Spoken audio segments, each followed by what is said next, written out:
માવઠાથી મગફળીને મોટા પાયે નુકસાન પહોંચ્યું છે। મગફળી પકવતા ખેડૂતોના હાલ બેહાલ થઈ ગયા છે।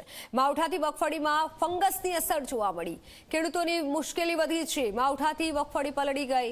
સરકારે ખેડૂતોને વળતર આપવું જોઈએ તેવું જણાવ્યું છે। ખરીદી ડેલ કરવાની જરૂર છે। સરકારને વિનંતી છે કે ખરીદી કરતા પહેલા સર્વે કરો, કેટલી ખરાબ છે, કેટલી મગફળી પલળી છે।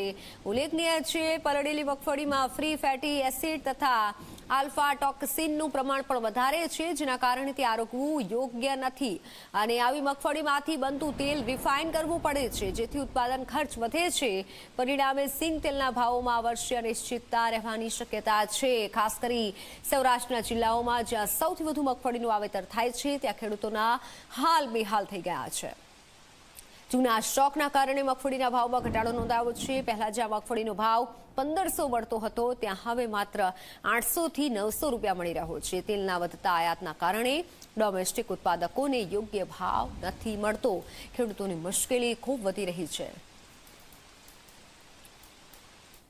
આ વર્ષે 45 લાખ 45 થી 48 લાખ ટનનો અંદાજ હતો, પણ ચાલુ વર્ષે મગફળીના ઉત્પાદન થોડું ઓછું હોવાથી અંદાજે વેપારીઓનો બધાનો અંદાજ એવો છે કે 40 લાખની આડેગાળે કે 38 થી 40 લાખ ટન મગફળી પાકશે। અને એમાં પણ જે આગતરી પાકતી જાતો છે ત્યારે પણ વરસાદનું ડેમેજ થયું, ખૂબ વરસાદ પુષ્કળ પ્રમાણમાં પડ્યો, અને જે પાછી પાકતી જાત છે એમાં પણ અત્યારે ચાલુ વરસાદ હોય મગફળી પુષ્કળ પ્રમાણમાં બગડેલ છે, ડેમેજ થયેલ છે। તો તે મગફળી પણ જ્યારે માર્કેટમાં આવશે ત્યારે તે મગફળીમાં ફંગલ ઇન્ફેક્શન આવશે, આફ્લાટોક્સિન આવશે અને એફએફનું પ્રમાણ પણ પુષ્કળ પ્રમાણમાં જોવા મળશે। જેથી જ્યારે આપણે મગફળીના પીનટ એટલે કે મગફળીના દાણાનો બહારના કન્ટ્રી એરે વેપાર કરવામાં પણ મુશ્કેલી પડશે। મગફળીનું જે તેલ નીકળે છે તે તેલ પણ જે જોઈ તેવી માત્રામાં સારું નહીં બને, તેમાં પણ એફએફનું પ્રમાણ આવશે।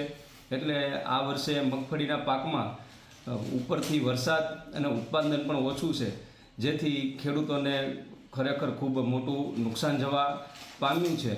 તો સરકારશ્રીને પણ રજૂઆત કે આ બાબતે યોગ્ય નિર્ણય કરે।